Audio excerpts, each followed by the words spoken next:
All right, Fallen Platoon. It is the Joe and the Jarhead show. As ever, I am Joe. With me, Jarhead! Jarhead Hoo-ha. loves to be here. Did you just do Raw? No, I said hoo-ha-ha. Oh, what is that? Finding Nemo, shark bait, hoo-ha-ha. I'm going to let it go because I know you got 5 kids and you probably watched that like 4 million Dude, times. you have no idea. I mean, I feel bad for my producers. How many times you guess you've watched? 57,000. Easily. Yeah. Lots of times. Many millions. It's good. Good to be a Kids as dad. I do. You've seen Disney movies. Hoo-ha-ha! Yes. Let's make that a thing tonight. I like it. Okay, on the show, we have stupidness coming out of China, Check. stupidness coming out of Iran, Check. and Canada, and then... Yeah, Iran, China, Canada, Saudi Arabia. check. Check. Putting all the checks in the boxes. This is what would we do without these countries to drive our show? Thank you, guys. Seriously. We do appreciate it. We will Canada bring in- getting in on the action tonight. Well done. Yes, thank way, you. Way to break into new territory. Thank you, Blackface. And- I mean, Justin Trudeau. Appreciate that. Yes. Why is everyone from Canada named Justin such a douche? Nah. Trudeau, Bieber. I mean, I see seriously. what you did there. That's funny. All right. And then we got some other stuff. Climate change, Bahamas. We're going to talk about. But then First we thing- also have non-stupidity coming out of Arizona. Yeah, Glendale, Arizona. Sweet. We got a hero tonight. Way to go, Arizona. We love you. We do. Let's talk about history first. Oh, let's. So this week, 1933. Let me rewind to July. So in July 1933, Saudi Arabians discovered that they had this massive pool of oil in their country, That's cool. and they called on Standard Oil Company, John Rockefeller's outfit out of California, to say, hey, how much of this do we actually have? So this week in 1933, Standard Oil arrives in Saudi Arabia to begin their testing. And Standard Oil is owned by Rockefeller? Yeah, Okay. that was his monopoly. Yeah. Yeah. He got crazy rich off of that. Man, did he ever. Anyway, so they showed up. They actually landed at the port of Al Jubail in Saudi Arabia, which, coincidentally enough, is where my dad set up a hospital during the Gulf War. No kidding. Yeah, How about that? right? That's cool. I love it when history interacts with me instead of me interacting with it for a change. It's kind of nice to have a two-way relationship. Are you trying to say that you're making history? Is that what you're saying? Well, I mean, isn't that what this show does? That's what I do. That's pretty much our thing. Okay. Now, let's not say your thing. I mean, when you You're come up with a lucky show called Jarhead, And sir. the Jarhead, that's, okay, we're good. Hoo-ha-ha. Anyway, so 1933, September, they land and they start doing explorations. And, well, in 1938, they discover, they concluded their testing, and they tell the king of Saudi Arabia, by the way, you have a crap ton of oil here, 5 years to do testing. right? Well, they're trying to Goodness. find, honestly, I think they were trying to find the edge of the fields. Yeah. Where does it stop? Right? So Standard Oil went into a partnership with the government of Saudi Arabia, and they founded the Arab American Oil Company, Aramco. Aramco. Next year, well, what do you know? They sent out their first tanker of oil, 1939. Yeah, 1950. The Arabs are starting to realize how much money they're losing. So they force Aramco to give them half of their profits. Yeah, 1980, they decide, yeah, this sucks. We want it all. They nationalized their oil industry. In 1981, the very next year, they made $118 billion. Yeah. And they've been soaking us ever since. Yeah, they have. Don't stop So that. $118 billion in 1981 is $334 billion today. Jeez. In 1 year. In a year. That's per crazy. year. So $1 trillion every 3 years. Rockefeller and his company had to be just, Swimming in cash. yeah, when they were, wow, that's crazy. Yeah. When you have a freaking 11-year monopoly, and then after that you got a 50% cut of everything that Saudi Arabia exports as far as oil, holy crud. Now, this sucks because of a country like that, they just can't go out and nationalize it. I mean, a lot of countries, socialist-type countries, do that. They can just say, okay, we own this company now because it's on our land. Nothing you can do about it. Yep. But at the same time, we have plenty of reasons to hate Saudi Arabia, but I don't think this is one of them. I think that was a dirty move, but at the same time, they were losing the big. Rockefellers did kind of specialize in dirty moves, dude. I mean, And that was kind of his signature. Speaking of history, making history, this has been the first couple of years in United States history where we haven't had a Rockefeller in Congress. Rockefeller. Good, he says. Honestly, I'm not really concerned with the politics of the Rockefeller family, but I hate dynastic politics. I hate it when you grow up knowing you're going to go into Congress and make decisions. I mean, whether your last name is Rockefeller or Kennedy or Clinton, which were all Democrats. How weird is that? That's not cool. You know? Yeah. Doesn't matter. Or Bush, even. Yep, not okay. Not a fan. So, but, I mean, it wasn't a bad thing. And yes, it was a bad thing because it was a dirty move, but they were losing a lot of money. They were. So. And now they're out of money. Nah. Yeah, they've spent all their money. Waging a war. Well, on frivolities for themselves. Like they're literally billions of dollars in the hole. They can't afford their economy anymore. Nobody in Saudi Arabia works. They all live off a government stipend from all the oil money. But they've spent it instead of investing it. They're broke, dude. Their country's broke. That makes sense, because that's why they have the biggest Twitterverse on planet Earth. Right. More people in Saudi Arabia use Twitter than any other country. They've got the time. I guess. Yep. That was fun. It was. Saudi Arabia. All right, let's talk about the Bahamas. Oh, let's. How they doing? Not good. Not good at all. So last time we talked about this, there was only like 2 dead, but that was right after Hurricane Dorian tore through there. So now it's been a week and a half. It was a Category 5 hurricane, remember? 185 mile per hour winds. Now we're up to 52 dead. 1,300 are still missing. So it's, I mean, the pictures, they are sad. They're horrific. That's pretty bad.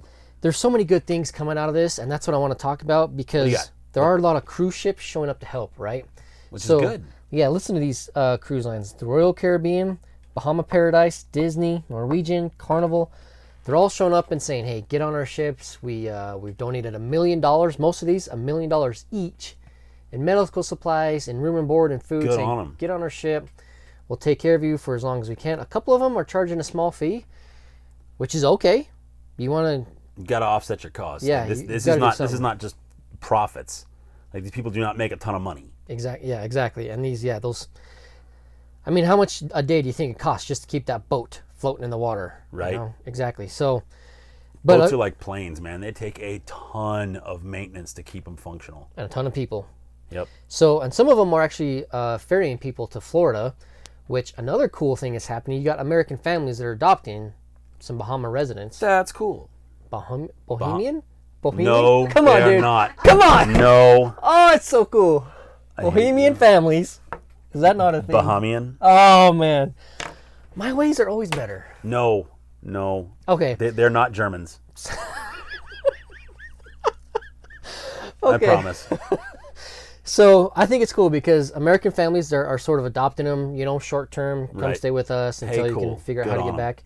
And I love that it's very little government involvement, right? A little logistic support, and there you go. Right. Huh. It's almost like private industry does things better than the government. Imagine that. It's weird. That is so weird. So it's sad what's going on, but I love to see the people side of things and these companies stepping in and stepping up they have. And I'm glad that the Bahamas are relatively okay. I mean, imagine if that same hurricane had hit like Haiti. Yeah, they would have had tens, if not hundreds of thousands of dead. Truth. Yep. And the best thing about this is that I believe the Bahamas will bounce back real quick. They will. They got $9 billion last year in revenue just from these cruise lines. See, that's awesome. Yeah. They'll do good. They will. All right. Can we talk about China? It's been a long time. It's been like 5 minutes since we mentioned China. It's actually been months since we talked about these. Shame on us. No. I mean, we talk about China all the time, but we don't talk about the Chinese Muslims very often. Oh yeah, the ones that they're the Uyghurs beating up on. The who now? Uyghurs. UYGHUR. Hey, you know what? The Young Turks. Dude, Cenk Uyghur. He's talking about a YouTube channel, a very popular YouTube group called the Young Turks on YouTube. Yeah. What do they do? They are really, I mean, they are hilarious in their vitriol toward anything conservative. Yes, I'm aware. Yeah.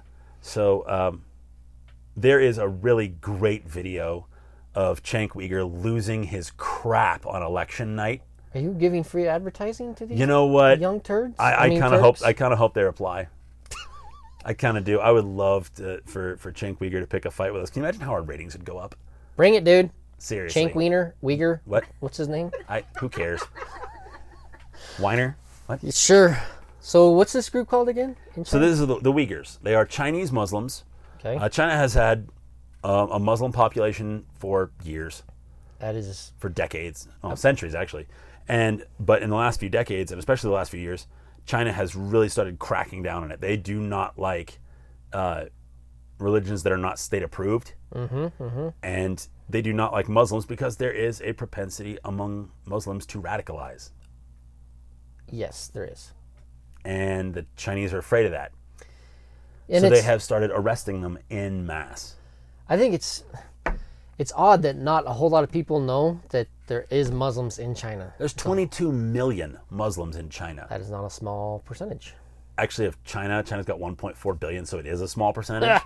But like, Whoa. if that was in America, that would be a statistically significant percentage. It's like 1% of China. So what are they? What's They're China just- doing to them? They are exporting them. Wow. Exporting people? Yeah, they are exporting them from their region of China, which I can't pronounce, to re-education camps to teach them how to be better communists. Oh, that's right. You talked about this months ago Yep. on our show. Yep. So what's changed? They have not stopped doing it, and they have now said you cannot print Arabic in public. You can't have snap. Arabic writing in public, and you can't have a dome or a minaret. Which is the dome is the top of a mosque, mosque, and then the minaret is the tower from which they call to prayer. They issue the call to prayer. Okay. The call to prayer is universal. It is a universal prayer. No matter where you go in the world, the call to prayer will always sound the same. It is a formulaic prayer, except in China where it's been disallowed. So now they have like an air raid siren that announces the call to prayer. That's not any better. No, it's really not. So when you say they can't have Arabic writing in public, like Nope. in church windows, they can't like put a poster up? Negative. Not No in the gas Chinese, station? no Arabic and Chinese. Period. Period. Wow. And because you're a communist country, you can do that. That's very China of them. It's very China of them. So these people, why are they being exported? I don't understand. Because China does not like anything to compete with the government. And when you have a religion as involved in every aspect of life as Islam is, that's a threat. That is a threat to Chinese government because Islam is not just a religious system. It's religion, it's politics, it's everything. Yeah. It literally means total surrender to the will of God. So if you are following only God, what does that leave room for communism? It doesn't. Okay. China can't have that. So, but they were doing this months ago. So you said they're exporting them to a different part of the country. They're not kicking them out of the country. No, Right. they are. There was recently a video released where they are blindfolded, handcuffed, in prison jumpsuits, getting sent off to re-education camps. Oh, okay, just different. Okay. Yeah.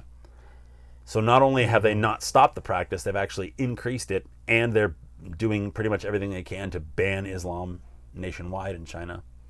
Leave to China to increase their numbers. Right? Wow. China. Seriously. Yay tolerance. Okay. Climate change. Can we? Oh, let's change. Because that's where we got to call it now, right? Because you can't call it. Yeah, who did it? I can't remember. There was an article I read just the other day. I was actually going to use it for the show. Climate change scientists are, and it listed every climate change claim that's been made since like the 50s. And so far they're 0 for 41. Yeah, I think that's the same article I'm coming out of right here. Oh, is it? Okay. I'm not going to list all 41 because between the 1920s, and then it started in the 1920s. Was it 20s? 1923 actually is when the first scientists, which were American scientists, were coming out and they were calling it global cooling. Yes, They we'll be a were ball worried. of ice in 30 years. Yes. Then this was the trend for 50 years. So between the 1920s all the way through the 1970s, so it was probably closer to 60 years, that was a trend. Is that by the year 1990, all of Earth is going to be a big ice block. Yep. And then it was 2000. Yep. And then it was 2010. Then Yep. the Earth was going to be a big global cooling nightmare. And this was scientists, this was universities, this Yep. was the government, this was geologists, Yep. economists. Economists? Yes, there There it we is. go. Economists. Them. Sounds much better my way. Yeah, you keep telling yourself that. So you had a bunch of people who are the same people with the same titles today Right. saying in 12 years, we shouldn't give AOC all of those titles. Alexandria Ocasio-Cortez? Occasional cortex? Cortez? Yes. Occasional crazy. So she's the one that's It's saying... not occasional. That part is not occasional. She's the one that's saying in 12 years, we're all going to die. Yep. Because of global warming now. Or the Arctic, what do you want to call them? Sea ice caps are melting, so the oceans will rise. Sure. And we're all going to be in the sea. But, so between the 1920s... What I don't understand is how is she alive to say that? Because according to Al Gore in 2004, by 2015, her entire congressional district should have been under 15 underwater. feet of water. So let me help you with a couple How of did she dates there. live? So what Joe's talking about is in 2008, he came out with the show, An Inconvenient Truth, Al Gore. No, it was not 2008. Was it? Yes. That was like 2004. Yep, nope, 2008. He's the one that said the Arctic will be free of ice by 2013, and then he actually bumped that back next year by 2014 because the science just weren't there. Sure, yep. And yes, he did say all of Manhattan will be underwater by 2016. Those were words that came out of Al Gore's mouth. Yeah. Yeah, about that. You should definitely give him all your money. There's actually a sequel to An Inconvenient Truth. Did you know that? Sorry I messed up. It's actually about abuse of power, which should be about your first show. I don't know. Actually. Yeah, I'm just saying. I tried to look into it, but I couldn't do it. I spent all of 30 seconds. Don't do it. It's so not worth it. The so what here is you can't buy into it. I do believe that the Earth is suffering. I do believe that, yes, the temperature is rising by like 1 degree every decade or so. It's a lot longer than that. But we do have our own satellites. Our own Department of Defense has satellites taking pictures of the ice caps above Russia. And yes, some of them are smaller in size. Some of them are bigger in size. It's like they shift. Weird. The craziest things. I mean, I thought I'd have a nice rug on my floor now from all the polar bears that just washed up dead because there was no ice for them to stand on. Would you really turn a polar bear into a rug? Heck yes! I would keep it as a pet. But they're supposed to be dead. I don't want some bloated polar bear body. I just want the rug. Be the best pet ever. So, the bottom line here for climate change is you can't buy into all the hoo-ha-ha. Next. Iran, please. Iran. It is Iran's turn. It is. It's their turn to go home. So, Rouhani, what is it, Supreme Leader Snoke? Is that what his name is? Good one. Rouhani, the Mullah of Iran. He's the religious leader, as opposed to, never mind. I don't even But he's want to say still the his name. Supreme Commander. Even the president defers to him, right? Yeah. Okay. Yeah. He's a turd. Anyway, so he decided he would go to the United Nations and ask for money. He himself showed up. Oh, yeah. Interesting. That's a rare appearance, right? Well, it is, especially because he's on a travel ban from the United States. Nah. And the United Nations meets in New York. So did he come to New York then? He did. He got a special permission visa to stay in a hotel. Probably I hope on it's our like a dime, too. Motel 6 in the Bronx. I really do. You know it's not. I Some really do. high-rise, yeah. I hope it's like some converted warehouse on Long Island. So what did he do at the United Nations? He's asking for $15 billion Why? from the United Nations to make up for lost revenue because of the new sanctions we've imposed because Trump pulled out of the nuclear deal. Mm-hmm. So because we pull out of sanctions, it's not just America.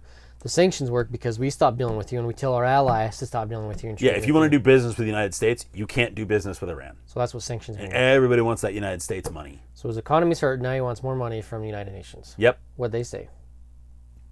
I guess we'll find out. Yeah, they can't do nothing because Yep. most of the people in there are our friends, not their friends. Yep.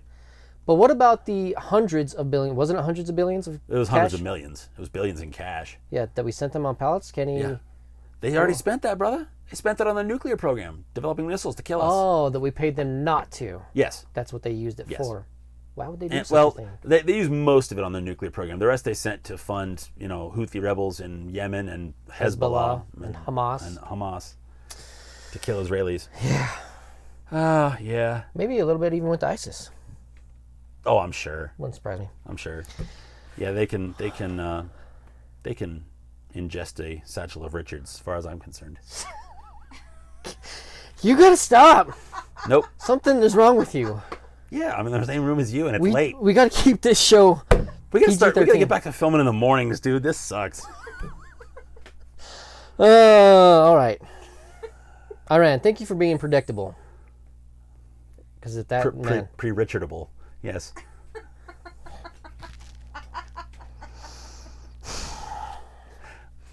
Okay. Love From you, now on, producer. before you speak, you're gonna have to ask permission. Okay. Nope. That's how this is gonna work. On a from now on. roll. All right. Can we talk about Canada now? Oh, please, let's talk about It's not Canada. very often we talk about Canada. I'm kind of excited about this. Canada's usually a sweetheart, except for Justin Trudeau. Yeah, except for the leader of Canada, the Prime Yeah. Minister, Mr. Justin Trudeau. A dynastic leader, because his father was also Pierre Trudeau was Prime Minister of Canada. Oh, really? I Yeah. did not know. Yep. So he recently got busted. Some pictures of him dressed up in blackface paint showed up all over the internet Yep. last week. Yep. So, and it's election time for them. Yeah. They go to the polls October 21st. That's when things get a bit cynical. And they have gotten pretty ugly up there in Canada. The meanness, the angriness. I'm really wondering what Canadian angriness looks like. So, Justin Trudeau won in 2015 because what they call it his sweetheart campaign. He run around running on positivity and happiness and charm. And he did a good job. I mean, he really does remind me of Barack Obama because like both of them don't have an ounce of leadership in them. But I was going to say, hang on. I'm confused as to how Barack Obama and good job can exist in the same sentence. They both have charisma. Right? Yes, have they charm. do. That is when they get undeniable. in front of a podium, in front of people, they know how to speak. Yes. And they do a crazy good job of it. When Donald Trump, our president, gets in front of his phone when he's tweeting or in front of a microphone, Oh, man. he says bad Everyone things. on Twitter gets dumber. And it's just, it's very unkind. I don't know what other adjective you can use to describe the way he speaks. It's mean. It's nasty. It's very belittling of his station. And that is exactly what Justin Trudeau is doing now, because that's like the new wave of how we do politicking now. Gosh darn it. It's just being dirty. And so Justin Trudeau is no longer the sweetheart, and he's actually getting beat right now in the polls by the conservative group. So we'll see what happens, but Good. I can kind of only feel hope. bad.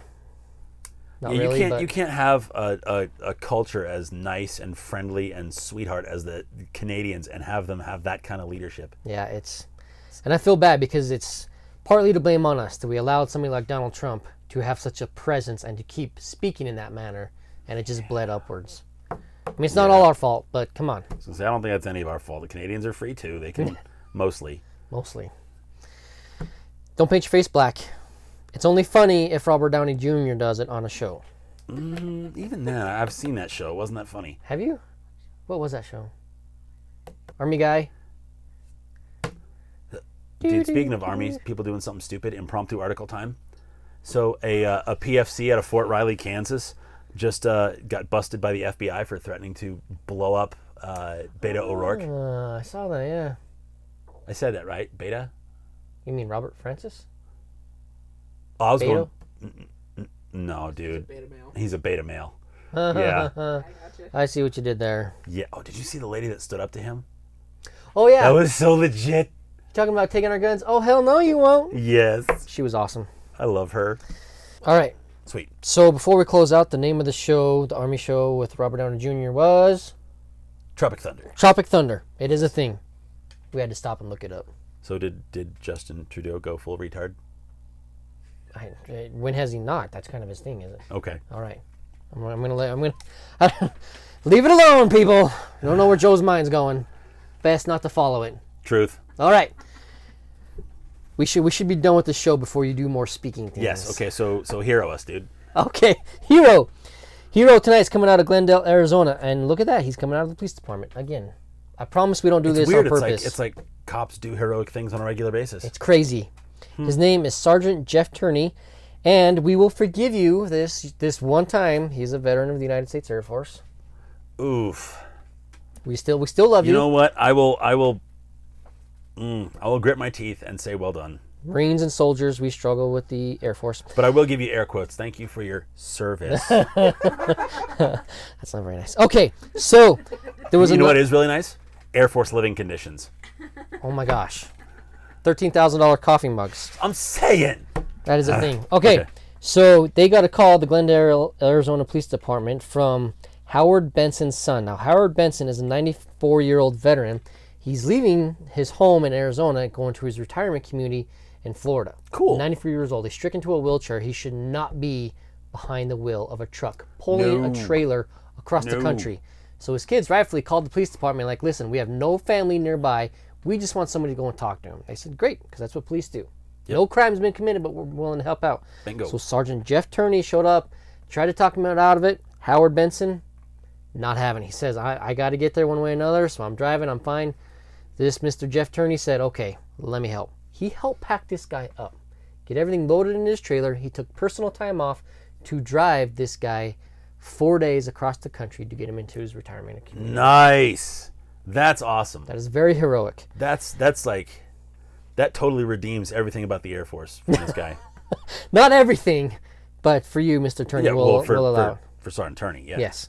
Now, what makes this super awesome is that Howard Benson is actually a veteran of World War II. Cool. Yep, he served in the Navy. Okay, that's good.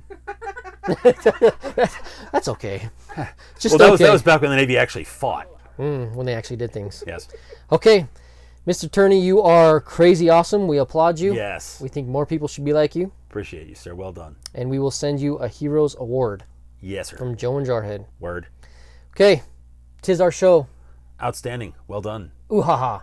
Yes. We were taught. Look that up during an outtake too. So. We were taught by our producers that it's not hoo ha ha. It has to be ooh ha ha, because apparently saying it the former way is dirty. I don't know why. Probably because our producers. Yes, you do. You have as many dirty. kids as I do, you chump. It was fine till they said something. I know. Our producers. All right. Good show. Great show. Shut it down. Yes. Y'all have a good evening. Thank you. We love you. And platoon dismissed. Semper Fi. What do you think I want to do on the rug? All right. I'm trying to avoid that. You kept pushing. You're so foul sometimes. I'm just making your editing job harder. I apologize. Because that's what it is. Hoo ha ha. It's ooh ha ha. Hoo ha ha's are something different. We've seen that movie enough. It's ooh ha ha. Shark bait. Ooh ha ha. I want to watch it now. I want to know if I'm right or not. We have it. What is going on with this show? We have gone off the rails, brother. Right? You know what? I'll watch it later. I was actually going to watch it now on the show. Now? We can edit it out. Right? So he's pulling out his phone. We're going to watch Shark Bait in the middle of the show. Ooh ha ha. All right, moving on.